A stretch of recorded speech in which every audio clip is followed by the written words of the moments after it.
লাজুর স্মৃতিতে এবার সিঁদুর পরিয়ে দিল অনুভব। হ্যাঁ বন্ধুরা, বিস্তারিত জানতে ভিডিওটিতে একটি লাইক দিয়ে চ্যানেলটি সাবস্ক্রাইব করে সম্পূর্ণ দেখতে থাকুন।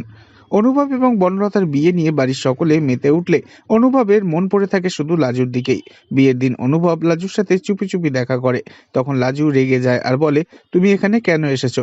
কেউ দেখলে অনেক খারাপ খারাপ কথা বলবে। তখন অনুভব বলে, বললে বলুক, আজ তোমাকে সত্যিটা আমায় বলতেই হবে। তুমি আমার চোখের দিকে তাকিয়ে বলো যে তুমি আমাকে ভালোবাসো না।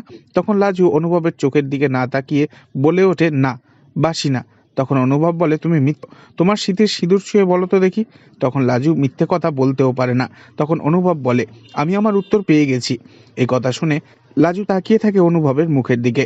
তো বন্ধুরা, এবার যদি লাজুর হাতটা ধরে টানতে টানতে অনুভব বিয়ের মণ্ডপে নিয়ে এসে লাজুর স্মৃতিতে সিঁদুরটা পরিয়ে দেয়, সেটা আপনাদের দেখতে কেমন লাগবে অবশ্যই কমেন্টে জানাবেন। আর নেক্সট আপডেটের জন্য সাবস্ক্রাইব করে আমাদের সঙ্গেই থাকবেন। ধন্যবাদ।